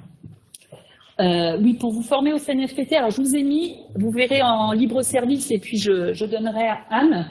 Le CNFPT, je pense que vous êtes déjà allé voir sur le site internet le catalogue. Oui, ça vous parle ou pas? Le catalogue du CNFPT, donc il y a un tiré à part enfants-jeunesse. Là, vous trouvez toute une série de... C'est une extraction du catalogue sur la politique publique enfants-jeunesse, qui vous intéresse. Et puis, il y a également des itinéraires de formation. Donc là, j'ai ressorti un itinéraire de formation qui vous a mis par bloc de compétences ce qui peut vous intéresser. Après, sachez que dans les modalités de réponse aux formations, je vous l'ai dit tout à l'heure, il peut y avoir des stages inter qui sont prévus au catalogue. Inter, c'est intercollectivité. En intra, alors j'ai vu Sainte-Savine, etc., on monte des formations. J'ai en tête en ce moment la rivière de Corps, il n'y a personne de la rivière de Corps, mais on monte des formations au lac de Champagne. On a monté des formations prévues. Voilà. Alors après, là, c'était du SST, des choses comme ça. On a déjà fait l'autorité bienveillante. En fonction des besoins, on peut monter des formations. Comment? Vous avez demandé, je crois, il y a 15 jours, justement, à monter pour les formations de l'AFRA. Effectivement, je vous en ai fait monter. Voilà. Moi, j'ai peut-être vu trop. Non, mais on verra après. On se met concert avec Karen et on voit. 65 je suis par catégorie. Voilà. On verra ça, mais voilà. Donc en fait, on peut regrouper des collectivités d'un territoire, n'importe quoi, les communes de l'agglo, ou aller un peu plus loin. Nogent-Terre, Remy, en ce moment, on les met plein ensemble. Voilà. On peut faire par bassin d'emploi, voilà. Et on se met par rapport à vos contraintes. C'est-à-dire que venir en formation au CNFPT un lundi, mardi, mercredi, ça vous embête peut-être parce que vous assurez le périscolaire ou il faut se remplacer. Si on extrait 2-3 agents de chez vous, alors je vais peut-être prendre le mauvais exemple, je suis pas douée là-dedans, je vais vous dire les vacances scolaires, pour vous ça vous intéresse peut-être pas, mais des ATSEM peuvent être plus disponibles en fin ou en début de vacances quand elles font le ménage, etc. Donc en fonction de vos disponibilités, on peut vraiment monter des formations sur mesure. Je reprends un exemple, un stage de 3 jours, vous dites oui c'est bien, mais ou votre collectivité, mais en fait si on faisait 2+1, ou si on faisait que 2 jours de formation, qu'on enlève ça et ça parce qu'on maîtrise ou on passera cette thématique un peu plus tard, on veut se concentrer sur quelques objectifs de formation, on peut très bien s'adapter sur mesure. Il y a également des webinaires. Donc mon collègue qui gère tout ce qui est politique éducative met en place des webinaires, c'est-à-dire que il faut malheureusement être derrière un ordinateur d'un point de vue synchrone, voilà, comme si on était en salle, mais ça permet parfois de vous éclairer sur une thématique. Donc j'avais mis, et puis il y a des journées d'actualité. J'ai regardé, un certain d'entre vous ont déjà participé à des journées d'actualité, un point d'éclairage sur une journée qui peuvent vous intéresser. Par exemple, mon collègue, l'intelligence artificielle, il va le faire sous la forme de webinaire. En quoi l'intelligence artificielle peut vous aider dans vos métiers de l'animation. Voilà. Donc je vous ai mis quelques thèmes. Alors je prends un exemple, le premier thème, le harcèlement entre enfants, agir en tant que professionnel éducatif. Sachez qu'on va avoir une formation qui va avoir lieu vers Romilly, Nogent, Fontaine-les-Grès, etc. Mais je vais avoir une formation qu'on a mis au tout début des vacances scolaires. Alors ça vous arrange peut-être pas, mais de mémoire le 6-7 juillet. On a essayé de programmer quelque chose qui puisse convenir un minimum. Voilà, il y a des choses sur le rôle et les missions des ATSEM, la prévention de l'usure professionnelle auprès des enfants scolarisés. On sait que vous êtes parfois sursollicités physiquement, donc il y a des choses qui existent. Et puis, il y a aussi tout ce qui est autour de l'accueil de l'enfant en situation de handicap en milieu scolaire. Demain, alors, vous n'êtes peut-être pas concernés, mais je sais que j'ai une union de collectivités demain sur le trouble autistique. Donc, a priori, c'est quand même quelque chose qui est souvent demandé maintenant. Donc, j'en suis à la 2e session. À voir avec le parcours de Karen. Je vais questionner la formatrice demain si on ne met pas quelque chose au second semestre autour du spectre d'autistique. Mais ça ne correspond pas à tous les troubles du neurodéveloppement. Là, c'est vraiment sur l'autisme. Donc, je vous disais l'itinéraire de formation animateur-animatrice enfant-jeunesse. Je vous en ai mis quelques exemplaires et on vous l'enverra. Et puis, le tiré à part, animation enfant-jeunesse. C'est 2 documents différents. Est-ce que vous avez des questions? Non? Vous êtes inscrits cette année? Pour certains? Oui, non? Vous voyez avec le service formation, alors si vous êtes de la ville de Troyes. Oui? Et puis, je voulais mettre en avant aussi, dans l'offre qui peut vous intéresser, vous, dans le milieu de l'animation, il y a tout ce qui a trait aussi par rapport à la validation de vos acquis de l'expérience. Vous savez, la VAE. Pour certains, vous avez peut-être, alors, Karen est peut-être mieux que moi sur les diplômes professionnels, les diplômes, ou Anne, accessibles via la VAE. Sachez que le CNFPT peut vous accompagner à valoriser votre expérience professionnelle pour la VAE. Et donc, le CNFPT met en place des formations qui vont dans toute la démarche de la VAE. Déjà, vous posez la question, est-ce que, alors, Karen vous l'a dit tout à l'heure, pour certains concours, il faut un diplôme. Donc, c'est-à-dire que si vous avez une démarche de VAE, la démarche de VAE, c'est d'avoir l'obtention d'un diplôme. C'est-à-dire qu'on reconnaît votre expérience professionnelle pour avoir un diplôme. D'avoir un diplôme reconnu par la VAE ne vous soustrait pas de passer le concours. Ça vous permet éventuellement d'aller passer un concours. Donc, c'est pas, voilà, il y a un webinaire qui existe pour se dire, est-ce que par rapport à mon projet professionnel, est-ce que c'est vraiment la VAE que j'ai besoin? Voilà, tout à l'heure, Karen nous l'expliquait, quand il y a des concours 3e voie ou interne, il n'y a peut-être plus besoin d'exigence de la VAE. La VAE, alors peut-être que Anne connaît mieux, mais c'est très engageant. C'est une démarche qui est très lourde à engager. Donc le CNFPT peut vous accompagner pour vous questionner est-ce que c'est bien le projet. Et puis maintenant, le CNFPT vous aide dès la première étape. Il y a une première étape, on rédige un livret 1, donc le dossier de recevabilité. Donc là, il peut y avoir un accompagnement. Et ensuite, il y a un accompagnement, une fois que le livret 1 est validé, il faut trouver l'organisme qui délivre le diplôme. On vous dit, bah voilà, effectivement, vous pouvez présenter votre livret 2. Donc en fait, il faut écrire un livret 2, donc avec des exigences particulières et assez conséquences. Et puis le CNFPT peut aussi vous accompagner dans l'étape d'après, qui est préparer l'oral face au jury. Voilà. Donc sachez que c'est des accompagnements qui sont collectifs et non pas individuels. C'est-à-dire que vous pouvez être avec des personnes qui ne sont pas de la filière d'animation. Pour autant, il y a quand même de l'individualisation pour vous accompagner. Sachez que statutairement, alors je ne l'ai pas dit tout à l'heure, vous avez les droits et les obligations en matière de formation. Vous avez désormais un droit, entre guillemets, à congé 24 heures si vous êtes engagé dans une démarche de VAE. Donc 24 heures, ça veut dire 4 jours pour vous accompagner. Vous pouvez solliciter ces jours pour aller du côté de l'offre du CNFPT. Sachez que parfois, il y a des organismes certificateurs qui vous proposent de la préparation au diplôme, à la certification VAE. Ça sera payant. Ça, votre employeur n'est pas obligé de vous suivre financièrement sur de la préparation. Vous pouvez solliciter 4 jours de, on va dire, congé VAE, c'est-à-dire souvent, ça va être accompagné, mais pas financièrement. Ça, la collectivité peut ne pas vous accompagner financièrement. Il y a des personnes qui ont déjà entrepris, non? Moi, j'ai mon collègue qui a reçu la VAE, mais il faut pas vraiment qu'elle voit 4 jours. Alors, si elle vient au CNFPT, bah voilà. Non, elle peut avoir 4 jours VAE. Voilà. Et puis, excusez-moi, les 4 jours VAE, c'est soumis à la délibération, c'est de droit. Faut demander à votre employeur et s'il vous autorise. Il faut qu'il y ait l'accord de l'employeur. Ouais. C'est un droit ouvert à chaque agent, effectivement. Si, dans la mais c'est vraiment une démarche. Hein. Mais ça sera toujours soumis à l'autorisation de l'employeur. Il n'y a pas besoin de délibération.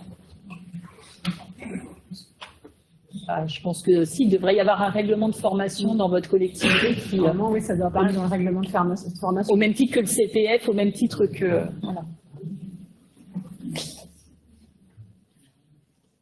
Voilà. Et puis, sachez aussi que le CNFPT met en place des actions de formation. Alors, tout à l'heure, on l'a vu, l'usure professionnelle pour l'ATSEM, etc., adaptée au métier. Si demain, alors, c'est pas ce que je vous souhaite, si vous avez envie de changer de métier, de filière, de cadre d'emploi, etc., vous pouvez vous poser la question d'une mobilité choisie. Voilà. Voire une mobilité contrainte. Vous avez une contrainte médicale qui fait que vous ne pouvez plus assurer vos fonctions. Le CNFPT met en place aussi des ateliers de construction de son parcours d'évolution choisi ou contraint. Voilà. Question par rapport à ça? Et de la prépa concours. Vous voyez, j'avais loupé la table prépa concours dans mon diaporama. Sur la mobilité contrainte, justement, par exemple, un reclassement, etc., ça peut rentrer dans Oui. Voilà, c'est une formation qui dure 8 jours, sur plusieurs mois, où l'agent est amené à faire, on va dire, le deuil de son ancien métier, se questionner sur ce qu'il a envie de faire, ce qu'il aime faire, ce qu'il sait faire, et puis après, ça peut aller jusqu'à une préconisation de plan d'action, j'allais dire, pour se rediriger. Est-ce que vers un poste administratif? Là aussi, si c'est des formations comme ça au CNFPT, on met en place des formations bureautiques, etc. Il y a possibilité, voilà. Et le cheminement, c'est sur plusieurs mois. Et sachez que désormais, c'est marqué à côté à distance. Le CNFPT propose aussi cet accompagnement à distance pour un groupe d'agents, voilà, qui se suivent sur des temps réguliers. Alors, juste une parenthèse sur l'accompagnement de la mobilité professionnelle des agents publics. Nous, on a aussi une mission obligatoire au niveau du centre de gestion qui consiste à accompagner, donc à proposer des accompagnements personnalisés à l'élaboration d'un projet professionnel.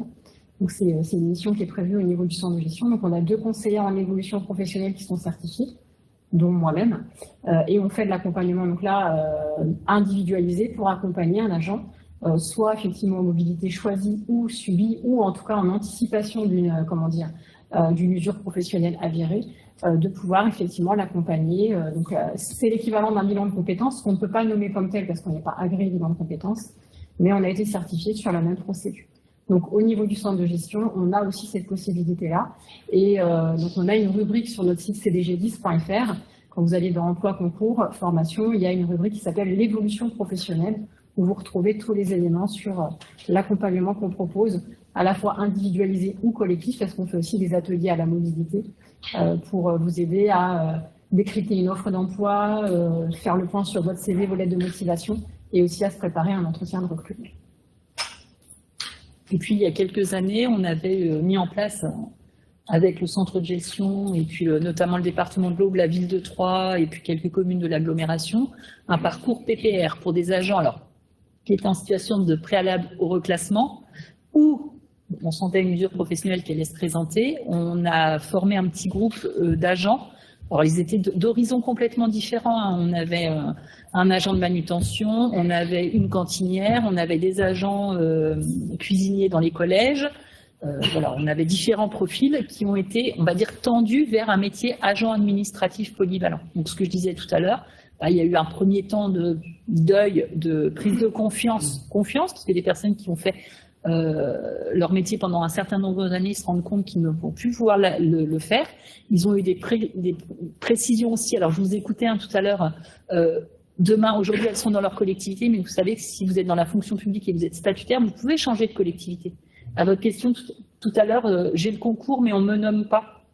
Alors, pas la promotion, mais le concours, on ne me nomme pas. Vous pouvez changer de collectivité. Donc là aussi, on expliquait aux personnes, il existe la mutation, il existe le détachement. C'est n'importe quoi, quelqu'un qui est, on va dire, Bar-sur-Seine, il sait pas qu'il y a l'intercommunalité à côté. Voilà, on les a amenés à ouvrir un petit peu leur chakra. On les a formés à la technique rédactionnelle. On s'assurait, il y avait eu un prépositionnement par rapport au CLEA, compétences de base. Et puis, ils ont eu de l'administratif, etc. Et on a eu un parcours, quelqu'un qui voulait être chauffeur de bus. Après, au final, moi, je l'ai perdu. Je ne sais pas si au final, il voulait être conducteur de bus. Voilà. Donc là aussi, c'est des parcours qui peuvent être accompagnants. On n'en a pas en ce moment, mais quand Karen a des agents qu'elle suit, n'hésite pas à venir vers nous. Est-ce qu'il n'y a pas une place au CNFPT sur telle et telle thématique de stage voilà. Est-ce que vous avez des questions par rapport à ça? Donc la formation, c'est un droit, mais aussi une obligation. Vous avez notamment pour les statutaires, j'allais dire, à un moment donné, la question de la formation, de votre effort de formation ou de la réalisation des obligations en matière de formation viendra se présenter à vous. Voilà. Donc là aussi, le but avec Anne, voilà, c'est de vous entendre sur vos besoins. Alors, les faire remonter par la RH aussi, on est là pour vous entendre, mais aussi par vos collectivités. C'est vous aussi qui construisez l'offre. Voilà. Je vous incite à la regarder, à voir ce qu'il y a, ce qui ne va pas, ce qu'il y a mais qui est trop long, ou des choses qui se présentent à vous et qui ne seraient peut-être pas en adéquation avec votre réalité du terrain. Voilà. L'offre, c'est aussi vous qui la construisez. Il y a certaines thématiques de formation qui peuvent être intéressantes à développer aussi en équipe, en interne, parce que notamment, on le voit pour les enfants qui ont des troubles du développement neuronal, toute l'équipe a besoin d'être formée par rapport à ça. C'est-à-dire que, et ça peut être déjà plus intéressant aussi que tout le monde entende le même discours et la même posture. Parce que quand on part en formation, généralement sur une journée, 2 jours, vous partez tout seul ou avec un collègue, vous revenez. Si peu, vous reprenez le service Périsco en fin de journée parce que vous avez pas réussi à obtenir en fait votre journée de formation. Normalement, quand on part en formation, on est en journée de formation, on n'est pas censé forcément retourner. Bon, c'est des contraintes du métier, mais vous revenez, vous sortez de formation, le lendemain, vous en perdez 80% en fait de la formation, de tout ce que vous entendez. Donc, ça peut être bien aussi de le faire en équipe, en interne. Parfois en interne, c'est possible. Et parfois en interne, vous pouvez aussi faire évoluer vos pratiques. C'est pas vous qui venez avec votre bonne parole, le formateur où j'ai appris que, c'est là que vous êtes plusieurs et vous pouvez y réfléchir dans votre contexte, comment vous pouvez le mettre en œuvre.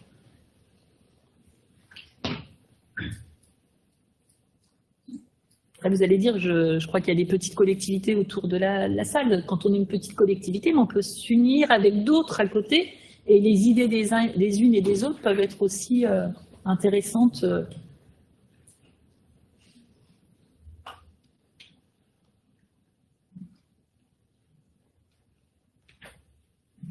Il n'y a pas de questions? Pas de questions? Du coup, moi, j'ai fini, oui, j'étais arrivée au bout.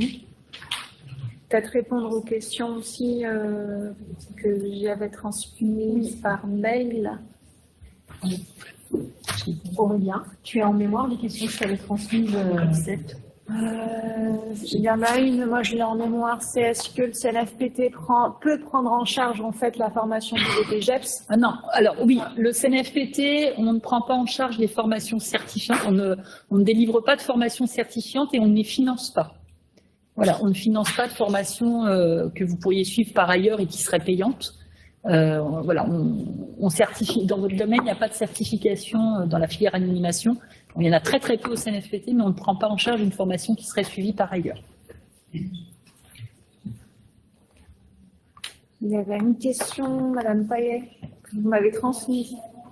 Les LDV. Oui, les LDG. D'accord, c'est bon. Okay. Je ne me souviens plus de la question.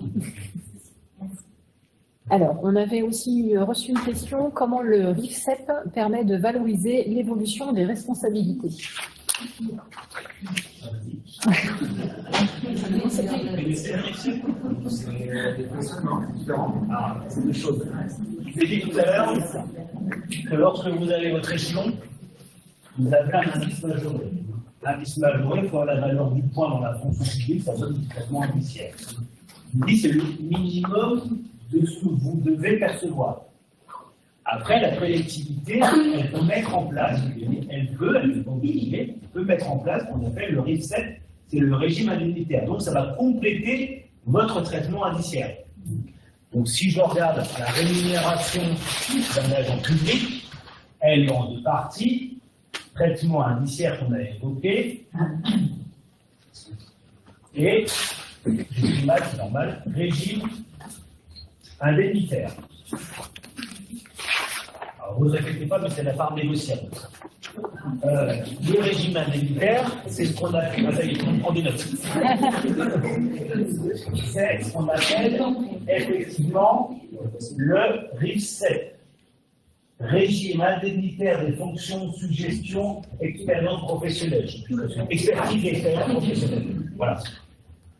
Il est composé de deux parts. L'IFSE, indemnité, fonction, suggestion et expertise, et le CIA. J'y reviendrai, en gros, le CIA, c'est la prime de fin d'année. C'est un pourcentage de l'entretien annuel, c'est ça? Voilà, de l'entretien annuel. Alors, la jurisprudence dit que vous ne pouvez pas faire l'un sans l'autre. Vous pouvez soit ne rien mettre, mais si vous mettez le RIF7 en place, il y a une partie FSE, une partie CIA. Pour l'instant, ça va?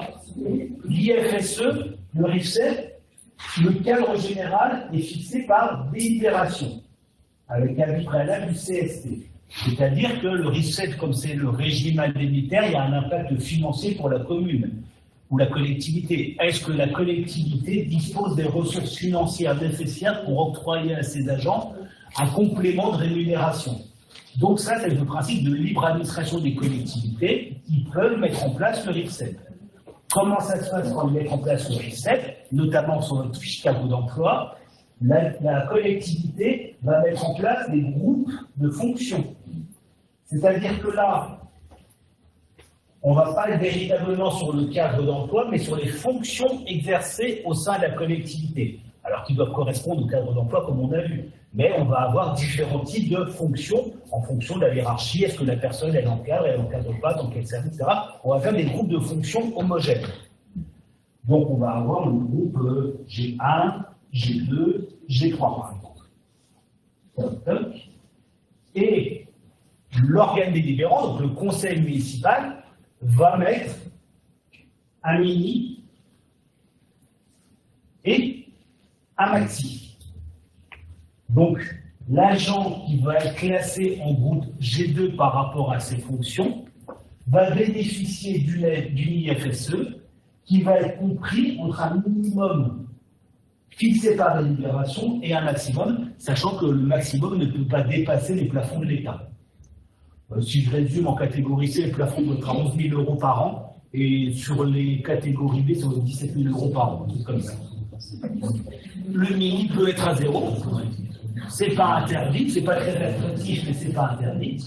Et dans ces cas-là, on va se dire, par exemple, sur une IFSE mensuelle, ceux qui appartiennent au groupe G2 auront, par exemple, entre, je vais dire n'importe quoi, 200 € et 500 €. Ça, c'est mon cadre général de ma collectivité. Parce qu'en fait, au niveau financier, il va falloir budgéter comme si tous ceux qui sont dans le groupe G2 avaient le maxi.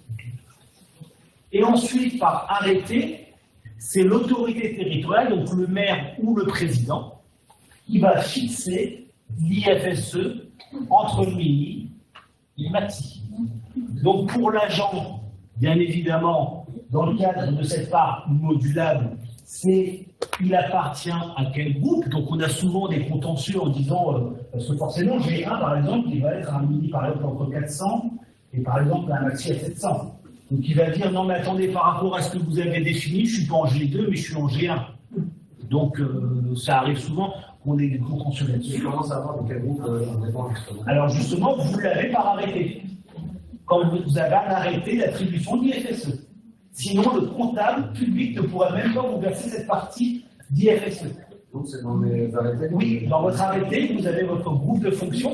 C'est pour ça que parfois, c'est bien de faire une formation au CNFPT, savoir lire sa feuille de paye. Parce que dans votre feuille de paye, on va trouver également où est-ce que vous êtes au niveau du RIF7. C'est pas inintéressant de savoir lire une feuille de paye et savoir lire ses arrêtés. Et donc là, vous pouvez regarder dans quel groupe de fonctions vous êtes. Et puis ensuite, entre le mini et le maxi, ça vous va avec votre employeur ou avec votre autorité hiérarchique, etc. Ça, c'est la part modulable. Oui. Il y a une question concernant le RIF7. Oui. Il n'y a pas un troisième point qui s'appelle la NDI. Ah, c'est trop chaud, la NDI. C'est le décret 2006. Et rappelez-vous ce que je vous disais tout à l'heure, indice majoré. À chaque échelon, vous avez l'indice majoré.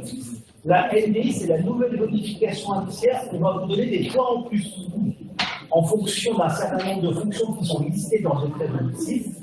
Mais la NDI, elle est de droit. C'est-à-dire, soit vous réunissez les conditions et elle est de droit, on ne peut pas vous la refuser, soit vous ne réunissez pas les conditions. Donc il faut rappeler toutes les conditions. Non, une des conditions. Une des conditions. Oui. Je pourrais vous mettre le décret de la NDI, c'est le décret de 2006, dans lequel vous avez en annexe, le secrétaire de mairie, c'est plus 30 points, assistant à l'accueil, c'est plus 20 points, etc. Mais c'est un décret. Pourquoi je parle de ça? Parce que nous, il y a quelques temps, on a essayé de négocier cette partie-là avec les et malheureusement, en fait, ce qui nous a été reproché, c'est qu'on n'encadrait pas en fait des jeunes issus des IPV. Exactement. Parce qu'en fait, le décret il est écrit comme ça. Quand on regarde, excuse-moi, le décret NDI, s'il te plaît. On va aller regarder le décret de la NDI. Vous voyez, la NDI, c'est soit vous réunissez les conditions, vous avez des points en plus, soit vous ne les réunissez pas. Notamment si vous considérez que vous avez le droit et qu'on vous le refuse, vous pouvez demander de rétroactivité. Descends. Là, stop, c'est là. En fait, vous voyez que vous avez les fonctions éligibles, et ça c'est sur Légifrance, hein, vous allez sur Internet, vous l'avez, et après vous avez toutes les fonctions avec le nombre de points que vous pouvez avoir en plus. Mais si dans tous ces critères-là, on aurait fait par exemple 4. Non, il en faut un seul. Un seul, et on peut. Oui. Et vous prenez le plus élevé. Après, je me dis, non, ben oui, c'est pas. Si vous avez. Ça, c'est. Si vous êtes conseiller en matière de politique sociale, vous avez plus 50 points. C'est pas un nombre de critères que vous devez remplir. Quand vous êtes secrétaire de mairie, vous devez, sur votre plus bas, direction d'établissement des services d'accueil de la petite enfance, c'est plus 15 points. Donc si vous avez ce critère-là, vous avez vos 15 points. Vous avez aussi encadrement des il y a parfois des sources d'interprétation, et là, on peut me solliciter assez régulièrement au niveau du centre de gestion, où je regarde les conditions d'éligibilité. Ce n'est pas un certain nombre de critères, on vous dire que vous devez remplir quels critères. Non, vous remplissez ce critère-là, vous avez le nombre de points. Mais vous pouvez avoir qu'une NDI. Vous ne pouvez pas les cumuler. Donc vous prenez la Donc la NDI, c'est vraiment la bonification indiciaire. Donc là, c'est dichotomie. Vous avez le droit ou vous n'avez pas le droit. On peut la cumuler avec le traitement indiciaire et le régime indemnitaire. Je le sais, je le fais. Parce que moi, j'encadre. Voilà, désolé, je suis encadrant. Du coup, en tant qu'encadrant, j'ai bien ma NDI d'encadrant. Et en plus, j'ai un régime indemnitaire. Je dis comme ça, quand on nous accorde la peine de loisir, on va avoir la NDI encadrant. Je dis pas que c'est pas le cas. Je dis pas que je suis allé. Voilà. Et tout ce qui est accompagnement de stagiaires. Alors, c'est pas dedans. Moi, je suis obligé de regarder ce qu'il y a dans le décret. Donc, tu peux dérouler le décret. Le décret, il est très long.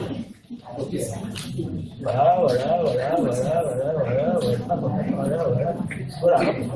Donc, il faut regarder si c'est dedans ou pas. Ben, moi, j'ai quelque chose à tout faire. Et après, vous avez votre groupe de fonction. Donc, imaginez que vous êtes encadrant, que vous êtes éligible à la NDI. Vous avez la NDI, plus dans le groupe de fonction des encadrants. Puis c'est ce qu'on appelle une suggestion. Une suggestion, c'est l'expertise. Et ça, c'est fixé par délibération. Le cadre est fixé par délibération. Ce qui est normal puisque ça a une incidence budgétaire. Et ce que je vous dis, c'est pas propre à la filière animation. Hein. C'est vrai pour tout le monde. Hein.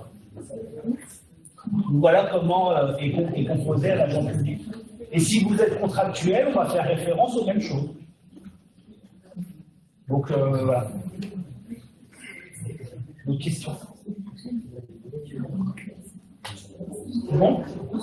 D'accord. Est-ce que, par exemple, pour l'entretien annuel pour le CIA, oui, il y a plusieurs échelons, donc moyens, conformes, maîtrisés.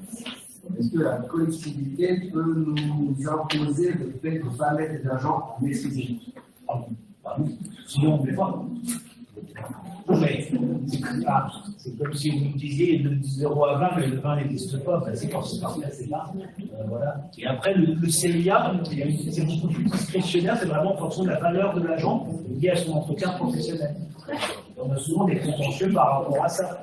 Parce que si vous mettez agent excellent qui a réuni toutes les conditions et qui a répondu à toutes les attentes, par contre, sur CIA, vous avez 50 € alors qu'on a sur un autre, il va y avoir une distorsion entre votre appréciation professionnelle et le CIA qui sera octroyé. Et c'est pour ça, justement, qu'il y a tellement de contentieux par rapport à ce régime indemnitaire que le législateur a souhaité normer les entretiens professionnels, a souhaité mettre en place les LDG, c'est qu'en cas de contentieux, il puisse avoir un minimum d'éléments pour voir si c'est juste ou pas juste, c'est équitable ou pas équitable. Question d'un endroit. Est-ce qu'on peut nous imposer les 5 semaines de congé? Simplification libre. Est-ce qu'on peut nous imposer les 5 semaines de congé? Les imposer. Les imposer, c'est-à-dire qu'on a déjà 3 semaines en plus d'imposer, une semaine à Noël. Là, concrètement, il nous reste une semaine. 4 jours, c'est 4 jours, parce qu'on avait un jour qui a été perdu le 1er janvier. Est-ce qu'ils peuvent nous imposer ces 4 derniers jours? Maintenant, on va poser 4 semaines sur ça. La solution, c'est la semaine. Non, c'est pas ça. C'est qu'il va falloir de toute façon déjà passer par une fédération qui va passer en communication territoriale. Le CSP, vous avez le représentant du personnel et le représentant qui vont être indemnisés ou pas. La jurisprudence considère qu'il y a au moins une semaine qui doit être à discrétion de l'agent, sauf si la collectivité justifie un motif d'intérêt général. Dès lors qu'on va restreindre la liberté de quelqu'un, il va falloir toujours le motiver. Autrement dit, si je dis, et je connais bien le principe, le conservatoire du 3 est fermé au mois d'août, les agents ils prennent au moins 3 semaines en août, parce que le conservatoire est fermé. Donc là, on a un motif d'intérêt général. Par contre, 100% des congés, c'est très rarement validé par le juge en disant il y a 4 semaines, 3-4 semaines, ça peut s'entendre, 5 semaines, normalement il y a au moins 5 jours qui est la discrétion. Sauf si on apporte des arguments en disant les semaines sont obligatoires. Et je reviens pas sur la question d'indemnisation parce que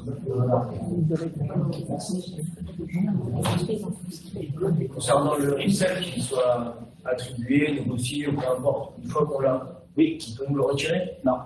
Parce que en fait, c'est considéré comme une sanction qui n'est pas prévue par le Code général de la fonction publique. Quoi qu'il arrive, on change de mission, de métier. Ce qui va être différent, c'est si vous changez de collectivité. Parce qu'ils n'auront pas forcément la même délibération. Mais en fait, généralement, le juge considère que, bon, déjà, il faudrait voir si c'est une mutation d'office, etc., puisque je ne peux pas avoir une incidence sur votre rémunération et votre niveau de responsabilité. Mais même en cas de faute, il y a déjà eu la jurisprudence, le texte dit bien que le Code général de la fonction publique, il prévoit un certain nombre de sanctions, qui peut être une exclusion, qui peut être l'exclusion d'emploi, etc. Il ne prévoit pas la baisse du régime indemnitaire. Donc ça veut dire qu'il ne peut pas nous baisser notre IFSE. Non. Alors que le CIA, oui. Le CIA a fait un entretien annuel. Et c'est justement. Mais c'est normal qu'il y ait un manière de servir. Donc, je dis le CIA, pas l'IFSE. J'ai parlé du CIA. Parce que justement, quand les débats qui sont en comité social et territorial, c'est quelle part on donne au RICEL et quelle part on donne au CIA. Parce qu'en fait, ce qu'il faut respecter, c'est l'enveloppe des deux par rapport au plafond d'État. Mais effectivement, je pourrais très bien avoir une grosse partie IFSE. Dans ces cas-là, c'est la garantie pour l'agent. Mais en plus, le juge, il va vraiment très loin dans son analyse en disant on prend une IFSE qui est une IFSE mensuelle, ça va peut-être avoir une incidence sur votre rythme de vie, peut-être que c'est ça qui va vous permettre d'avoir un emprunt, etc. Donc, baisser l'IFSE, c'est quelque chose de très grave. Alors que le CIA, vous savez dès le départ que potentiellement, ça peut être plus ou ça peut être moins, parce que d'une année sur l'autre, je peux être plus ou moins performant. Et ça, vous le savez. Par contre, la baisse d'IFSE, non, ça n'existe pas. Ça n'existe pas, sauf si vous changez de collectivité ou vous changez de fonction. Et si le changement de fonction est imposé par la vie, alors, l'exécutif. Ça c'est aussi, alors c'est pour contre, je l'avais fait, ça s'appelle la mutation interne dans l'intérêt du service. C'est-à-dire que si c'est vous Si c'est vous qui me dites, et j'ai déjà eu le cas, notamment quand j'étais à la L2-3, quelqu'un qui me dit, en gros, j'ai plus envie d'être directeur, j'ai plus envie d'être encadrant, etc. Donc c'est l'agent qui fait la démarche. Bah écoute, tu n'as plus qu'à LBI, et puis tu seras plus sur le même groupe de fonction.